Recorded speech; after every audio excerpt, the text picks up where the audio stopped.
كثير من الناس بارعون في إجراء تعديلات على الجسم، قد تكون عملية بلاستيكية أو وشوم أو ثقوب أو حتى المكياج، ولكن البعض يفضلون المزيد من التغييرات الجذرية. هو ما سنتحدث عنه اليوم. اسمي محمد من قناتكم MG Show. التغييرات الجسدية الأكثر إثارة للغرابة.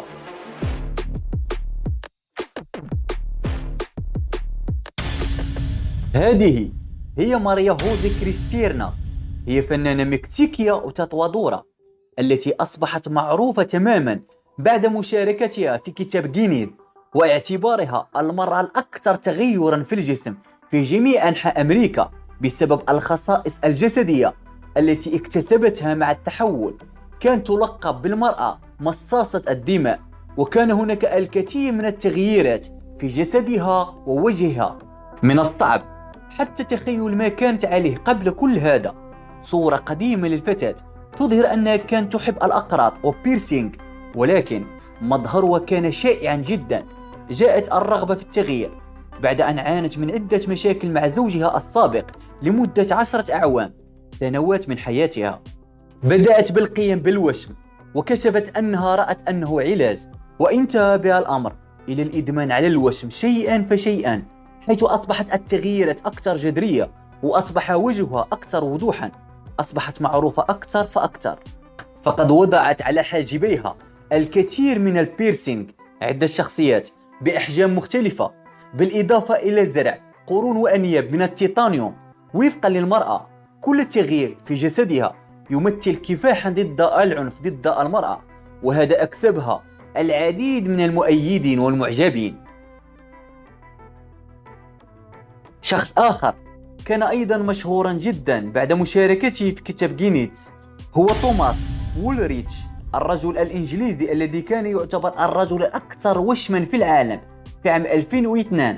عند دخوله الرقم القياسي العالمي لكتاب جينيز، تم تسجيل أن 99% من جسده مغطى بالوشم. الأمر الأكثر إثارة للفضول هو أن نيته إجراء التعديلات ليبدو مثل النمر. تم رسم الوشم على جلده بظلال من البقع الصفراء والسوداء بعد التحول الذي فضل أن يطلق عليه توم، وبالنسبة له كان جنديا في القوات الخاصة في إنجلترا. وبعد تقاعده قرر أن ينفق أكثر من 5000 يورو على الوشم. كان يحب القطط كثيرا، ولذا قرر أن يبدو كأنه واحد منهم. تمكن من تحقيق حلمه في تغطية جسده بالكامل بالوشم، ولكن للأسف توفي عن عمر ينهز 80 عاما في يونيو 2016 في دار المسنين في اسكتلندا. ولم يكن فقط توم الذي أحب أن يصبح مثل القطط. جوليو سيفيرو استثمر أيضا الكثير من المال ليبدو كأنه نمر. كان تطوادور وفنان أداء، توفي للأسف في عام 2012. بدأ بتغييرات الجسم عندما كان يبلغ من العمر 23 عاما فقط. أجرى جوليو زراعة شارب الحيوان وجراحة الأسنان وتطويل الأذنين، حقن السيليكون، بالإضافة إلى العديد من الوشم على الجسم والوجه. وكان هناك العديد من التعديلات. قال إنه ليس لديه أي فكر عن المبلغ الذي أنفقه على كل شيء، ولكنه يعتقد أن المبلغ كان مرتفعا جدا، وكان مظهره غريبا للغاية ولفت الانتباه كثيرا في كل مكان يذهب إليه. يحظى باهتمام شديد من الجميع، وقال إنه لا يبالي من نظرات الناس وفضولهم حول شكلي. وقال أيضا إنه كانت هناك مرات قليلة جدا كان يعاني فيها من التنمر، على عكس ما تخيله الكثيرون، ولم يندم أبدا على أي من التغييرات التي أجراها في جسده، بما في ذلك أسفه الوحيد لأنه لم يبدأ التغيير الأخير. يبدو أن الناس حقا يحبون أن يشبهوا الحيوانات. انظروا إلى هذا الرجل الذي أجرى عدة تغييرات في جسده ليبدو كأنه سحلية. اسمه إيريك سبريغ، لكنه يفضل أن يطلق عليه الرجل السحلية ليبدو كأنه حيوان لطيف.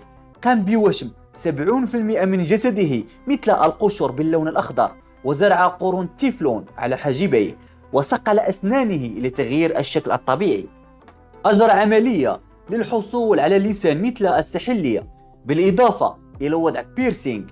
فيما يتعلق بالمبلغ المستثمر في تحولاته، حيث رفض الحديث عن الموضوع، فبدأت فكرة التغيير في سن 21 وحصل على دعم كامل من عائلته. قال إنه عندما كان طفلا يحب أن يرسم على جلده بالأقلام، لذلك لم يكن قرار التحول بالتأكيد مفاجأة لعائلته. عندما سئل عن أسباب الرغبة في التشابه مع السحلية قال إنه معجب بالزواحف لأنها ترمز إلى القوة. علاوة على ذلك فأنا أحب جذب الانتباه وأكون مختلفا جسديا عن معظم الناس. يتخيل الكثير أن مظهره يضر بعلاقته الشخصية، ولكنه غير صحيح، لأن شريكته تسانده وكذلك تحب شكله الجسدي. هذا كل شيء. شكرا جزيلا لكم على مشاهدة فيديو آخر هنا في قناتكم إمجيشو. شاهدوا المزيد من الفيديوهات الظاهرة على الشاشة ومشاركتها مع أصدقائكم، وأيضا اترك إعجابك على صفحتنا الخاصة بنا على الفيسبوك، وتأكد من متابعتي على انستغرام، واترك تعليقك هنا في الأسفل، ولا تنسوا وضع لايك للفيديو. وداعني يا رفاق.